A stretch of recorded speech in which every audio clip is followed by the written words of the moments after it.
My name is Shada. I'm from the San Francisco Bay Area, and I was raised by my Zoroastrian community.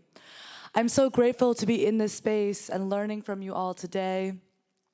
But I know that this conference, this feeling, this action does not end today. As young people, we know our work has just begun. My name is Valeria from Toronto, Canada. I grew up in the hills of northern Italy, practicing Roman Catholicism and earth-based spirituality. I work for peace and justice because that's what it means to build the kingdom. That is the marriage between heaven and earth. I'm Subhi Dhupar from Delhi, India. I'm a peace educator, trainer, and spokesperson promoting interfaith harmony and social inclusion between people from local and global spaces. I was born in the Hindu conservative family, and I studied in a Hindu kindergarten school, but then got into a conservative Catholic school. And then when I grew up, during my graduation and post-graduation, I had a lot of Muslim friends. So that's the time when I had a lot of influence and started reading the Quran. And then life happened. And then I turned for more spirituality, where I wanted a space that could ground me. And now I'm practicing Nichiren Buddhism because I believe in the divine forces that surround us, in the good and bad karma that make us true and existential today. My name is Vincent. I'm from Malaysia. So I was born and raised as a Nichiren Buddhist. And as a trainer and coach, I always believe that people should have the rights and opportunity to create a better tomorrow. My name is Elle. I am an American Jewish woman, and I live in San Francisco. It is important to me to focus on what we all have in common. Sometimes it feels easy to focus on our differences, but I believe we must continue to work to find common ground and work to build a more peaceful and just world. My name is Ishaq. I'm a Muslim living in Oakland, California, and I strive to create more space within peace-building conversations to allow for more nuanced perspectives of those impacted by bigotry, as well as those who are perpetuating it. My name is Wambui Ngige, born in the Kikuyu culture of the people of Kenya. I fight for justice and peace in my community because I believe sometimes we are powerless to control injustice, but we have to protest every time an injustice happens. Mi nombre es Vilma Rosaura Palashtuy. Soy Maya Cachiquel de Guatemala. My name is Vilma Rosaura Palashtuy from Guatemala. I am Cachiquel. My name is Sari, and I'm from the United States. I'm a Christian, and I spend my days supporting grassroots peace builders across the US and Canada connect to one another so that we can increase the impact that we have in this world. My motivation to do this work comes from the desire to see real social change happen. Good afternoon. I'm Daniel from Bosnia and Herzegovina, a small country in Europe. I'm a peace builder, the one who believes in peace and the one who advocates for peace everywhere and each day. My name is Johnny Martin. Vivo in Mexico. I am Muslim. My practice is Sufism within the Shia tradition. I'm a peace builder because the Quran says, "We have given a law and a way of life to each of you, and God intended to test you in what Allah has given each of you. Compete with each other in righteousness. All of you will return to God in the end, and God will tell you the truth regarding your differences." My name is Sarah. I'm from Cape Town, South Africa. I'm part of the Teze Christian community, and I practice Sudarshan Kriya. I am passionate about bringing diverse people together in dialogue, engaging in brave conversations, listening with compassion, and finding our own healing through the collective healing of our world and planet. So why are we called to work for peace and justice? How do our religious and spiritual traditions inform the work that we do every day? As Zoroastrians, we're called to work for peace and justice because the purpose of life is to follow the path of Asha, or the truth. By embodying truth and justice within our communities, the world, and within ourselves, we can build a world more aligned with God. In Buddhism, we believe that everyone has what we call as self-potential. And at the same time, every living being has dignity of life. In my tradition, we are called to work for peace and justice because of the Jewish value of tikkun olam, which means repairing the world and making it a better place by helping all who need assistance. In my Muslim faith, we are called to pursue peace and justice to draw closer to God. In my African Christian culture, we are called to work for justice because that is the spirit of Ubuntu. I am because we are. En mi tradición, estamos llamados a trabajar por la paz y la justicia, porque es obligación de todos los pueblos indígenas fortalecer la unión de la humanidad sin discriminación ni racismo y estar en contacto con nuestra madre naturaleza, para que sea reconocido por la justicia y que tenga derechos a nivel nacional e internacional, para que sean reservados y protegidos y para que la paz florezca en nuestras naciones.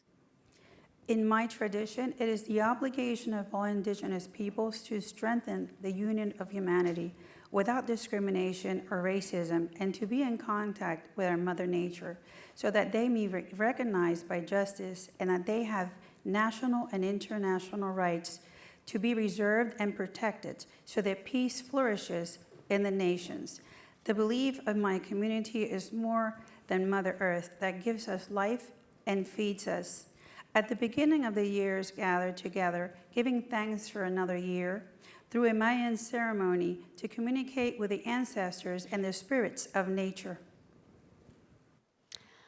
I believe that every human being bears the image of the divine. And that is part of what calls me to do this work for peace and justice. If you and I both carry the image of the divine, how could I not spend my life working to make sure that that actually becomes a reality, that we are equal? We, Christians, we are called to work for peace and justice because Jesus said, "Blessed are the peacemakers, for they shall be called sons of God." In my Muslim tradition, we are called to work for peace and justice because we all come from the same heart, and to the same heart we all shall return. Drawing on the ancient wisdoms of our traditions and religions, my quest is to see the interfaith peace-building world take seriously the call for global social justice. Valeria, how do we deepen our relationships with people of different faiths and cultures?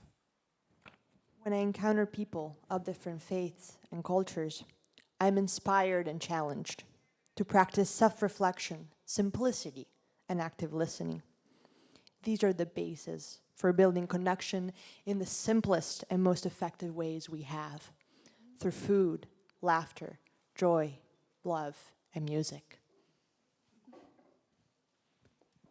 Cuando me encuentro con personas de diferentes culturas, wow, es una maravilla, es una universalidad de cultura que nos fortalece a nosotros mismos como pueblos, y no solo eso, lo que cada pueblo sabe, compartimos nuestras ideologías para que nuestro país, para que el mundo pueda progresar y desarrollar, no solo nacional, sino que también a nivel internacional. When I meet people of different beliefs and cultures, I love talking with them to share cultures, tradition, customs, dialects, customs, and how it resembles my culture, how he works with his nation, what advice you can give my person to apply in strengthening and developing my nation to promote culture, not only nationally, but internationally.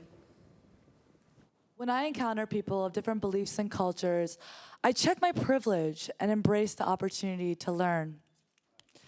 If the context does not typically lend to learning or asking about someone's beliefs, I keep in mind that hearing about an individual's background is a privilege earned over time before imposing. So why be a part of the interfaith movement? In today's time, where people see religion as a source of hatred, violence, division, I see this as a powerful tool to bring about effective and sustainable change. Well, in my life, the reason why I'm in this movement is because I have a life mentor who is known as Daisaku Ikeda, president of Soka Gakkai. He has created different pathways towards peace. And as a disciple, as a youth, I believe that I have a role to continue the baton which has been passed on to those who have created the road towards peace. I am part of the interfaith movement because it feels like home. Because it is going to affect me, my community, and the world. Because I believe we create more tangible social change when we work together. Because many other routes to addressing larger problems do not connect with individuals on a personal and intimate level. This work moves beyond social justice and into a realm of higher consciousness and connection. Because peace and justice just can't wait any longer. Soy parte del movimiento interreligioso porque me encanta rescatar la cultura, porque últimamente en los pueblos indígenas la mayor parte del pueblo se ha perdido las tradiciones, las culturas, los trajes, el dialecto, tantas cosas que es una maravilla, es una reserva, diría yo, para poder rescatar eso. Gracias. Because I like to promote culture to seek peace in the hearts of nations, unite humanity for the strengthening of justice and harmony to achieve a global alliance. For me, it's because I want to motivate people to build peace and to become those who will understand the beauty of coexistence in peace rather than animosity and violence. Any initiative that promotes peace is wonderful. Any initiative that appreciates diversity is one where I want to belong. We are prone to forget about the beauty of the peace, since we are prone to use the simple solutions that are being offered to us due to lack of desire to learn, or because we are simply safe right where we are. What I wish to offer is an alternative. And I am part of the interfaith movement because it's a never-ending journey of discovery and wow moments. It allows for people to be vulnerable with each other about their beliefs and values and share in an expression of the sacred in all its forms, that one is immediately humbled and it sparks that love force within us. As an example of a wow moment from the Southern African region, I'm reminded of when our cooperation circles in Malawi hosted the first interfaith tour in Blantyre, with CC leaders visiting different places of worship. Some of the Christian members were particularly nervous about visiting the mosque. One even said to me, "But we can't go there." But they did. And they were met with such incredible hospitality that when they came out, they were laughing arm in arm with the imam from the mosque. A truly wow moment. Wow. Well, I'm really inspired by all of you, and I'm excited to hear more about your stories. So, Subhi, can you tell us more about your context? What keeps you motivated in this work? So my strong belief in empathy and the power of human relationships makes me an effective community trainer and facilitator in a number of universities, schools, and youth groups. I model intergenerational way of working as a solution to sustenance and effectiveness for over 70 groups across North India and Afghanistan. I've also been working at the line of control along with the CC members at very difficult situations in Kashmir to help women and children lead a better life. We've also been working with faith-based institutions to address important social concerns like substance abuse and de-addiction, including partners with UNODC and UNDP. Quite simply, what I want you to know about me as a peace builder is the fact that I really, really enjoy this, what I'm doing.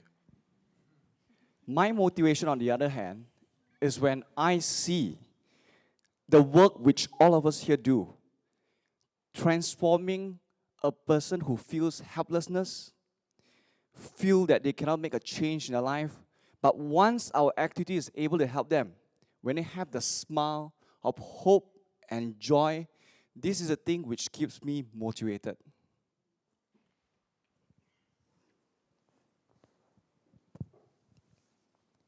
Lo que quiero que sepan sobre mí es que haya un cambio social no solo en una comunidad, sino que a nivel nacional y a nivel mundial, y que también tengamos una ideología social para ayudarnos unos a los otros, y que también lo que yo quiero aportar mi granito de arena, aunque no es mucho, es que todos nosotros tomemos conciencia y que podamos transformar a jóvenes, mujeres, ancianos, a niños, para que la paz florezca y que el mundo se dé cuenta que somos humanos y que también nos podemos unir a través de la comunicación.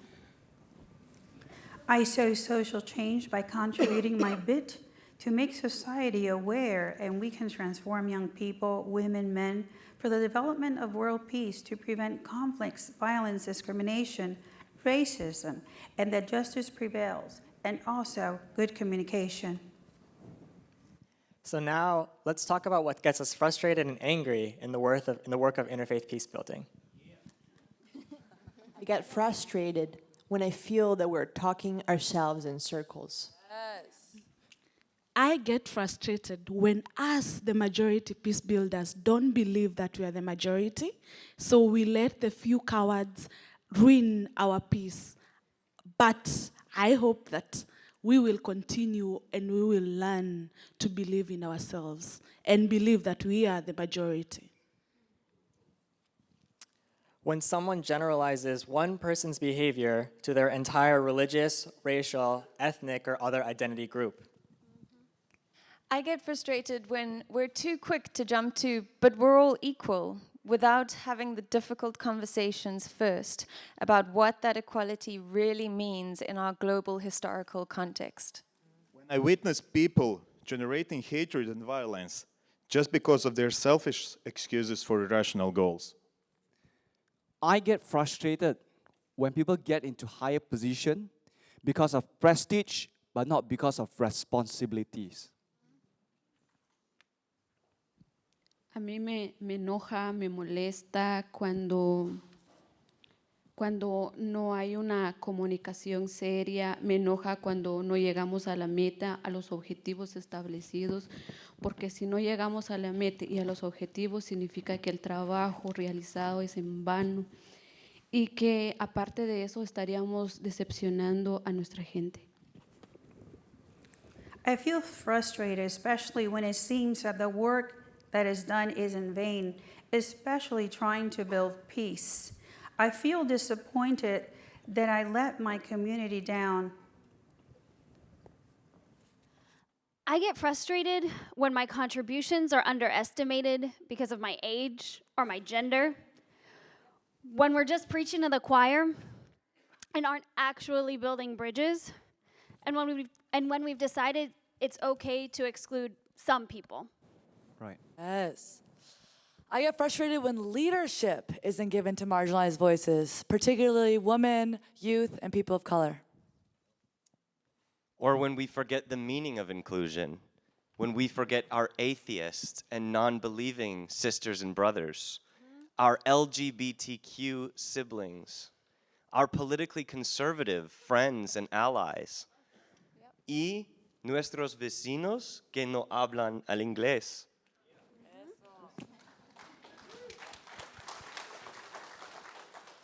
I get frustrated when people make assumptions and do not actively listen or try to engage. There are often times when people are simply waiting for their turn to speak instead of listening and learning. Now let's hear some moving, impactful, and inspiring interfaith stories.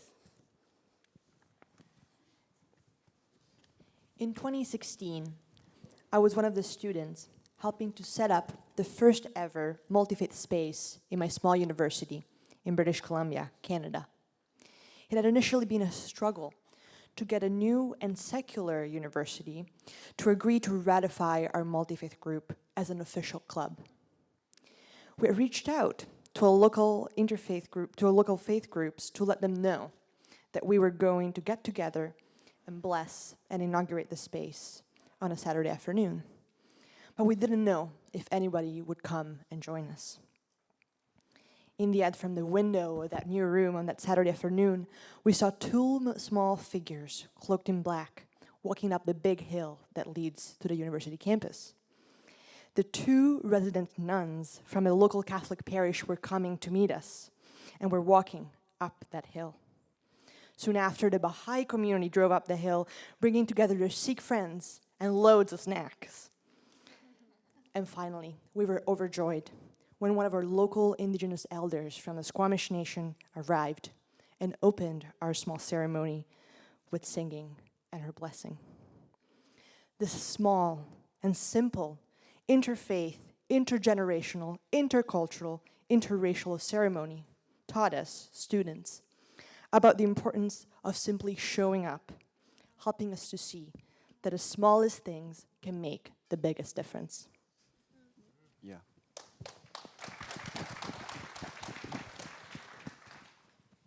I used to voluntarily teach English at one of our CC members' organization that works for socioeconomic upliftment for women particularly.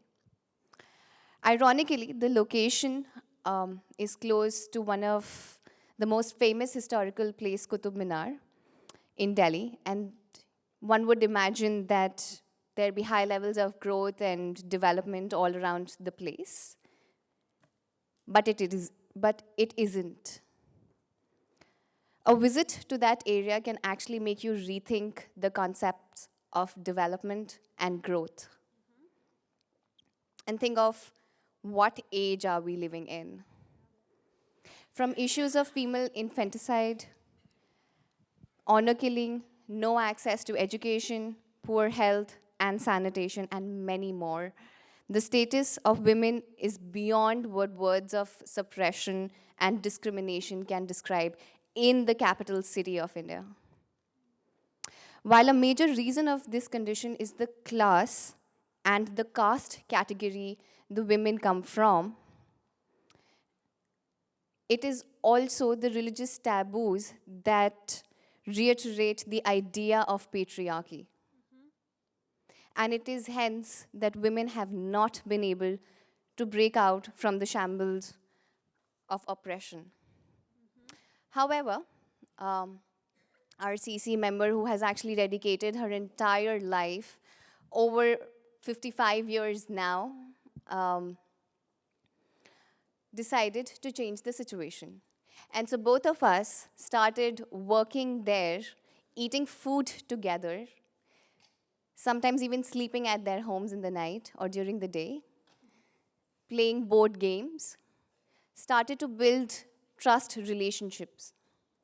And that's when we actually started to model the idea of change and of the importance of education. So we started small by teaching English, and just to convince the men, we said, "Oh, don't worry, we are making girls perfect brides." So we'll teach them how to stitch. We'll teach them how to do household, everyday work. But you should spare them for an hour every day. And that's the time we actually utilize to get them to the center and start with basic English. Over 5 months, we started creating a little army of change.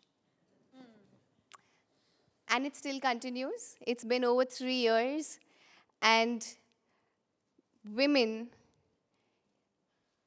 now actually cover themselves, stay at home, make an excuse that we've been making for 3 years now, and come to the center. And it's a ripple of change because they also educate their young ones and send young girls who otherwise would have been married at a very early age. Amazing.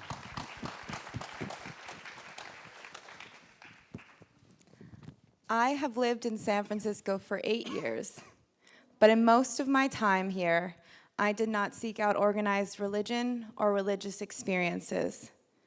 I would go to my parents' congregation for holidays and take part in a friend's Passover Seder, but I did not join a congregation of my own or actively seek out the Jewish community. And then Charlottesville happened. And as sad as it is to say, like so many others, heartbreak is what brought me back. I remember watching the news and being shocked. After all, for so many American Jews my age, anti-Semitism was a thing of the past, not the present.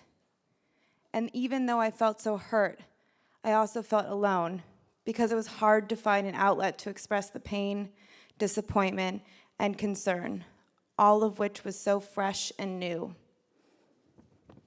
And then I saw a posting on Facebook for an interfaith gathering at a synagogue on Shabbat, organized by the Jewish Community Relations Council, which little did I know would soon be my future employer.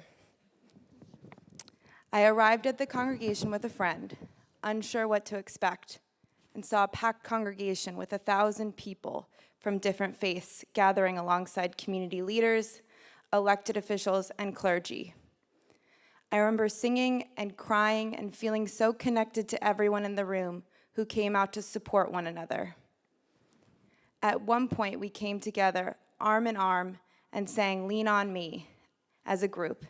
And hearing our voices come together as one was an incredible, heartening experience. But what I remember most about that evening was a woman wearing a hijab, going on stage in tears and saying, "If anyone makes you wear a yellow star, I will wear one with you." I broke down in tears, feeling so touched and connected to her, even though I knew nothing about her. And that feeling of connectedness was so much more than her simply being an ally. It was a representation that we are all in this together, side by side, against anti-Semitism, Islamophobia, xenophobia, and hatred in this world. That we are not at all alone in this fight.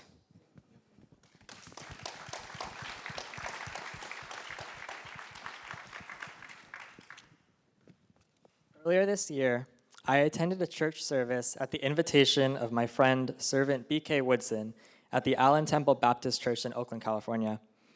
I was inspired by the servant's sermon, in which he discussed the name of the Exodus story in both Greek and Hebrew, explaining that the difference in titles drastically changes the interpretation of the story itself. His sermon ended by charging the audience to name our own stories, which fundamentally will alter and define how we live our lives.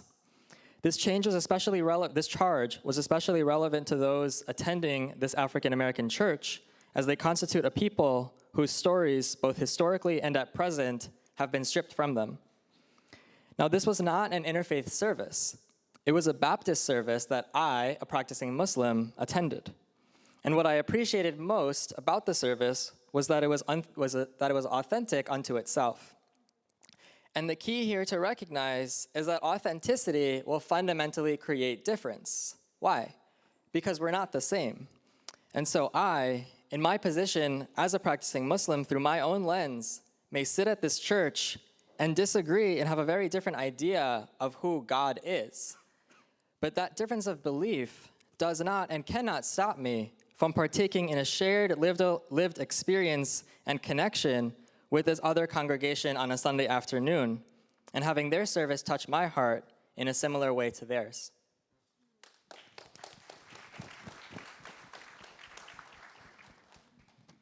When I joined campus in Nairobi, I lived in a hostel room with two of my friends. One day after classes, I found a brochure on the TV.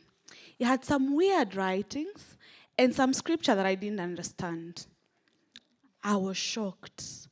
It read something, Baha'i.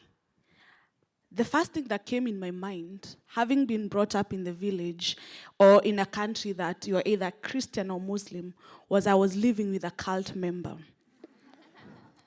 I waited for the other roommate to come, and I showed her the discovery that I had made during the day.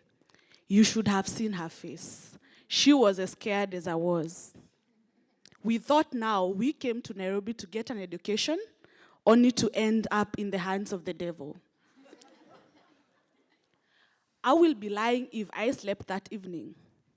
When the other roommate, the Baha'i, got in, we all looked at her with strange eyes.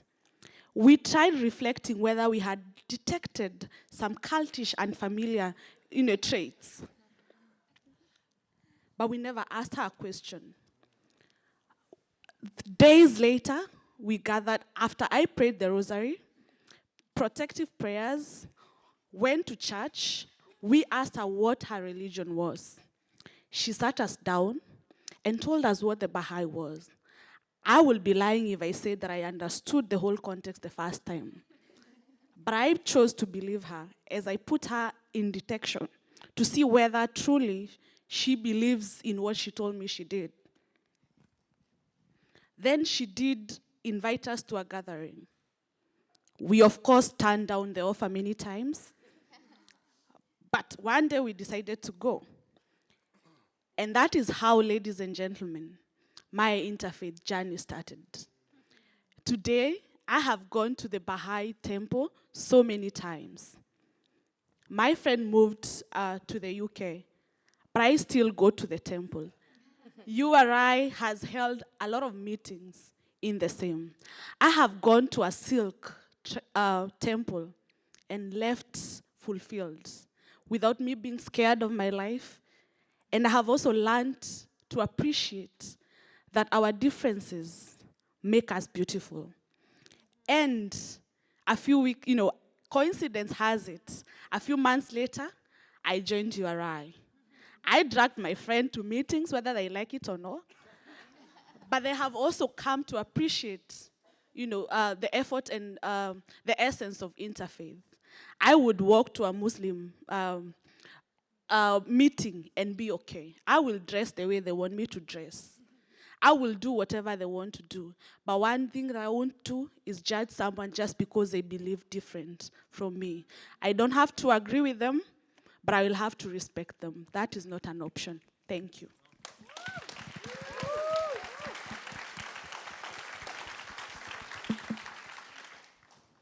When I was living in Jerusalem, I had the immense privilege of meeting with many different people who are part of civil society there.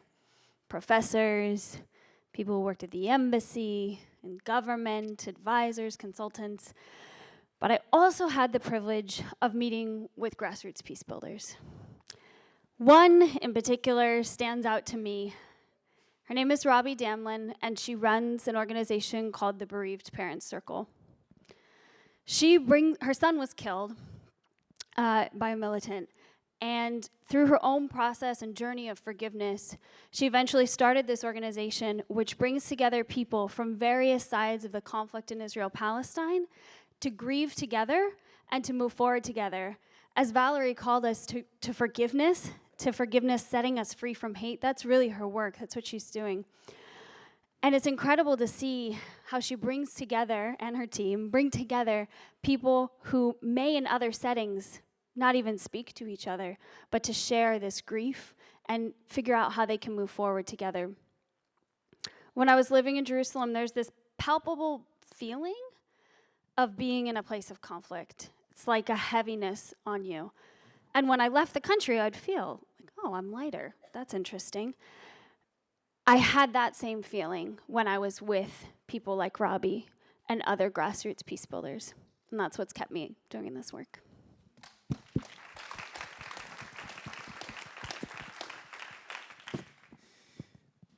So one of the most inspiring interfaith experience which I had is actually through the last 2 years.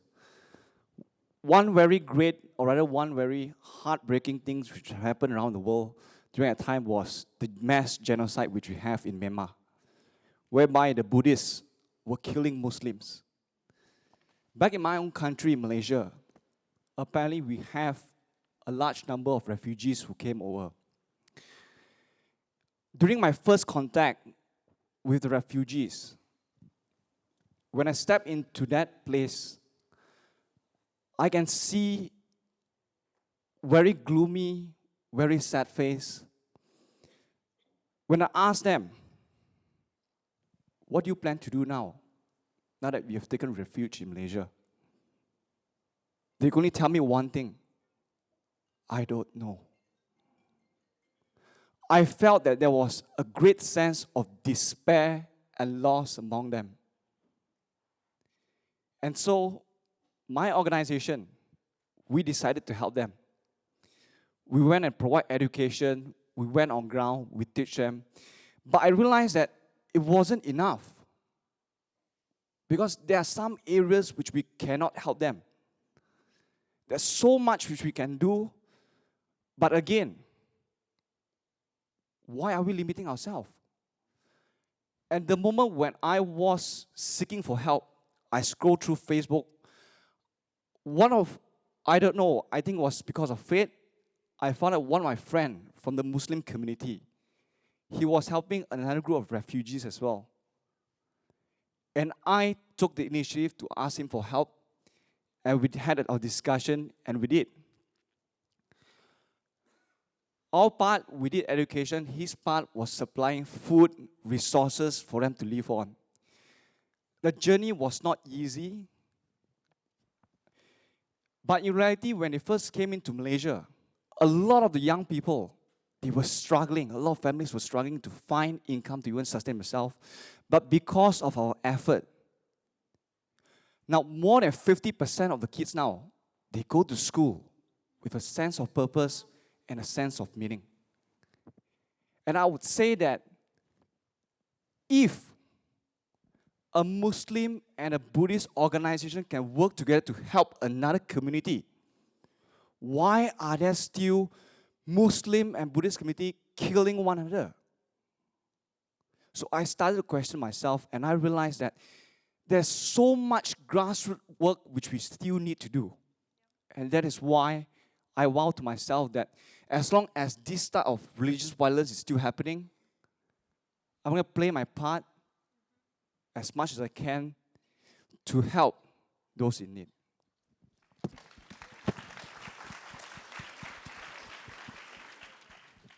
So I've been to a good number of interfaith conferences like this, and it's not difficult to look around the room and see why some of us up here might be a little, have some issues. But at every conference, the youth somehow find a way to come together. We come together, we introduce each other to ourselves, and become incredibly close within a really short amount of time. In these short spurts, we become so close that now I feel like I have family all around the world, like I'm serious. In the evenings, we talk, make jokes, and dance all night. During the days, we empower each other to recognize our collective power and voice, not only in the interfaith space, but in every part of our lives. The young strangers that become friends humanize the leaders of our movement. When we're joyful together, despite our marginalization, it not only feels pure, but also radical. Thank you.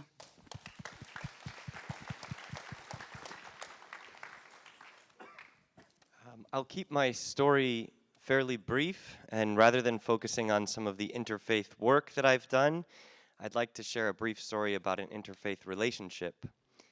But first, a little about me. I was raised as a conservative evangelical Christian. But I rejected my parents' faith when I was a teenager.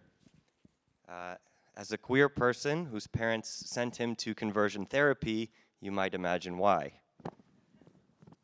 During high school, I grew up hating the church, full of resentment and rage. Eventually, I became a progressive Muslim, but I still held a lot of animosity towards Christianity and evangelism in particular.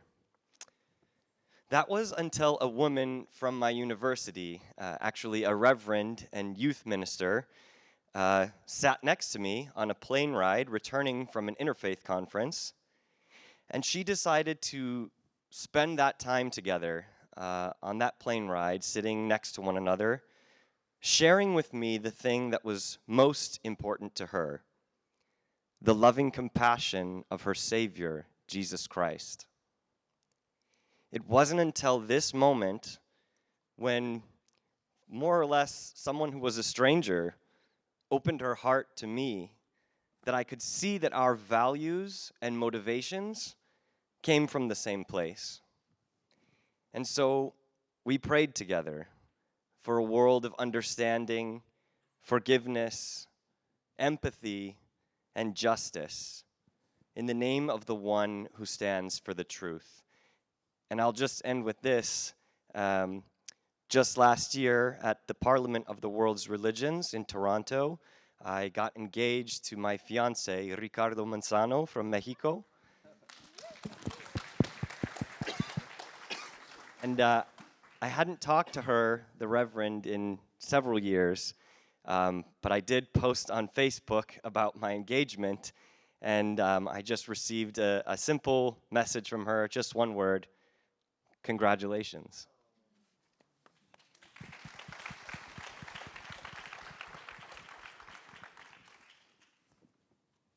A mí me gusta mucho inspirarme en mis ancestros. Y uno de estos que les voy a contar es algo muy triste para nosotros. Bueno, en este caso voy a contarles de un anciano que le dicen el Nimalajmam en nuestro dialecto. En español se le dice el gran abuelo. Él era un hombre que defendía a su gente, a los hombres, a las mujeres, a los niños, a toda clase de persona al momento de la conquista en Guatemala.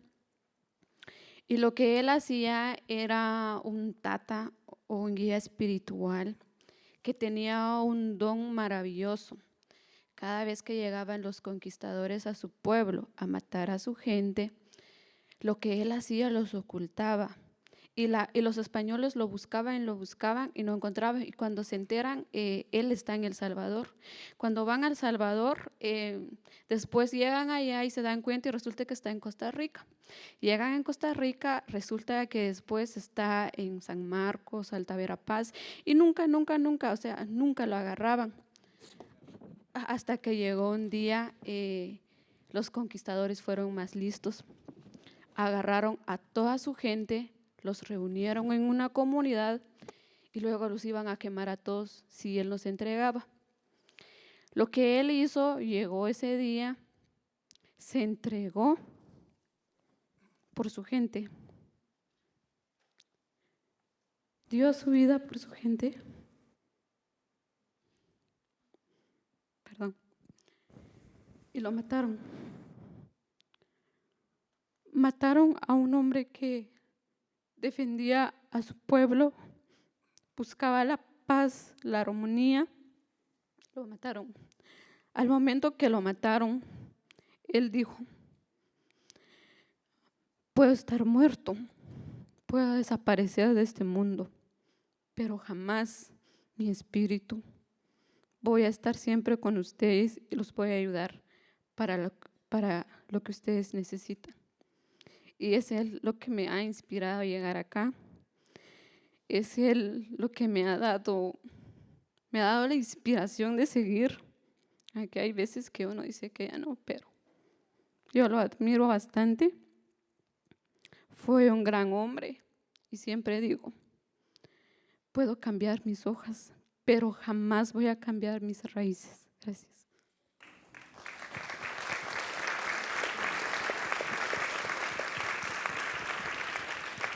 The story that I will be telling you about is one of my ancestors called the grandfather. He was my spiritual guide.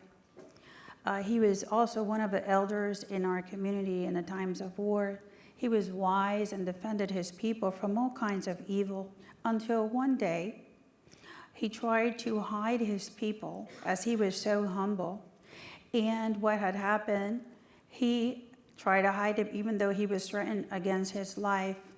At this time, he was killed, but before he was killed, he always said to all of us, "I can be dead, but my spirit will always be with you."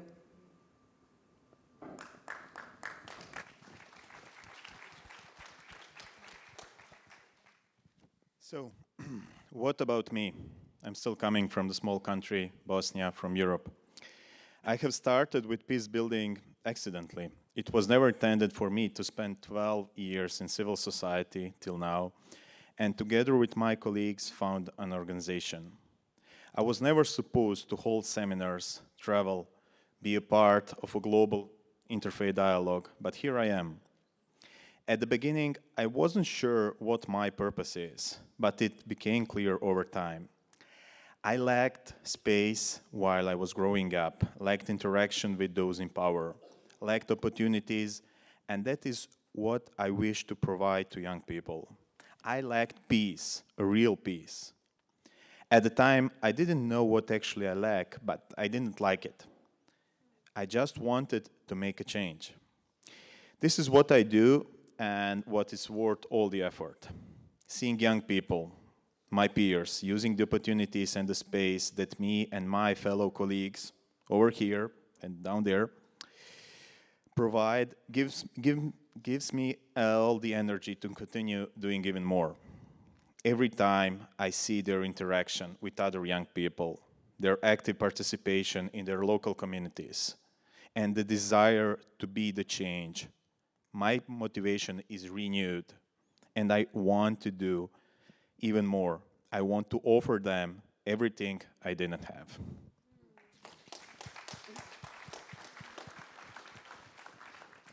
I have space for one last story. It was the 15th of March, 2019, and it was the first day of our Interfaith Intercultural Youth Camp in Cape Town.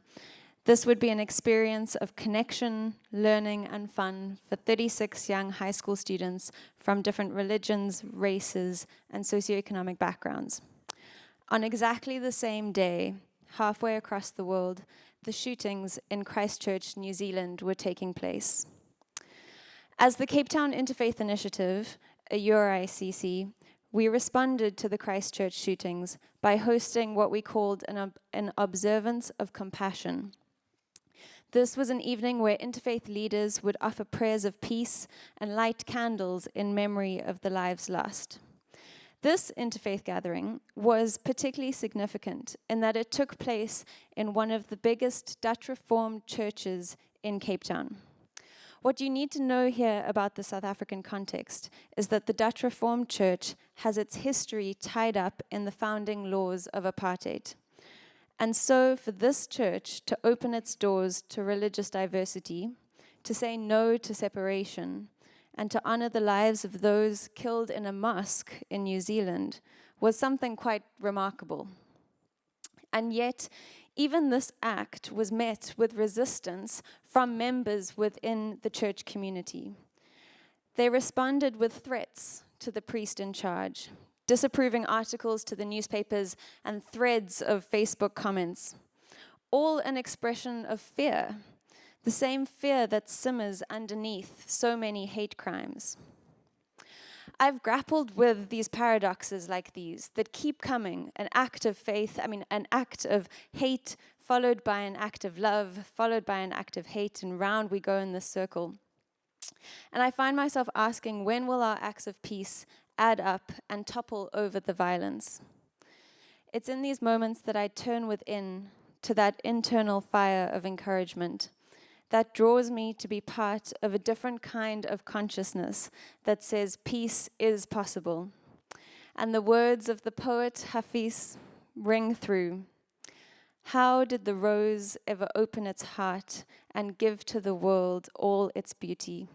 It felt the encouragement of light against its beings. Otherwise, we all remain too frightened.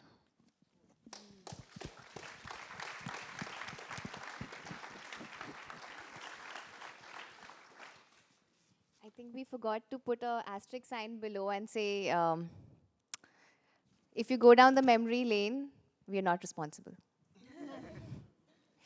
But this is a call to action panel, and we wouldn't, of course, end without calling on all of you, and without actually challenging all of you as fellow peace builders.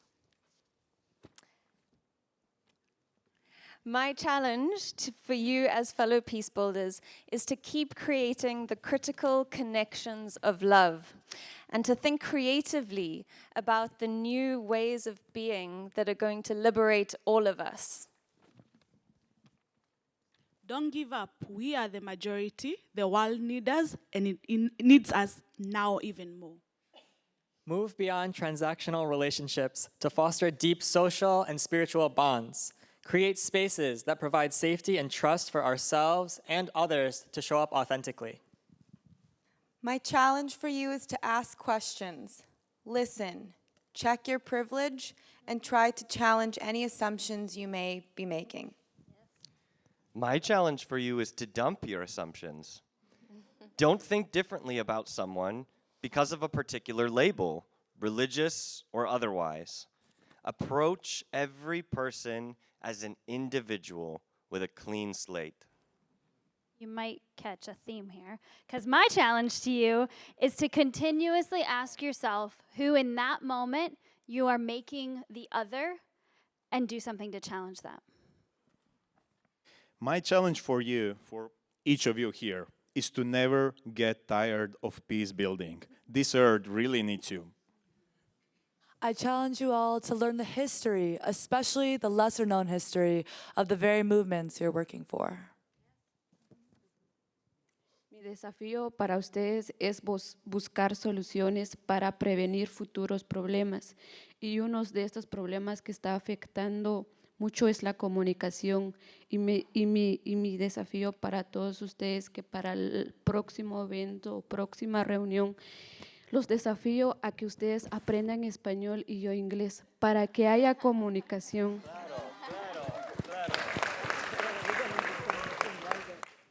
I challenge for solutions to prevent future problems that attack harmony and disturb the tranquility in the communities. These solutions provided worldwide to unite strengths so that the change is of greater transcendence and great impact. My challenge to you is that for the next event, that I learn English and that you learn Spanish so we can communicate better.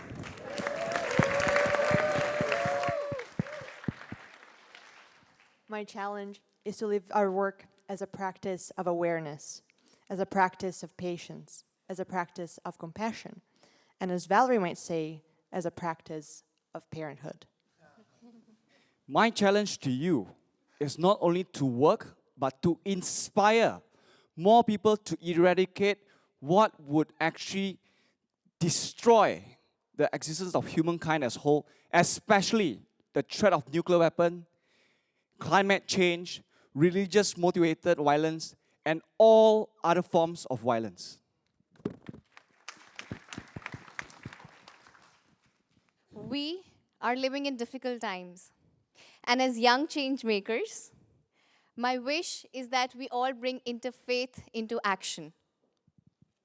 We cultivate a more encouraging and optimistic worldview and acceptance around faith. The strength of a few of us is important and indispensable, but it's not enough. It's not enough to counter the negative energies and evils that are existing in our society. We all deserve respect, recognition, and appreciation. And hence, I wish I could scream and call for interfaith in action, where all people feel like we are you and you are we. The time is here to rise and stand together for creating cultures of peace, justice, and healing.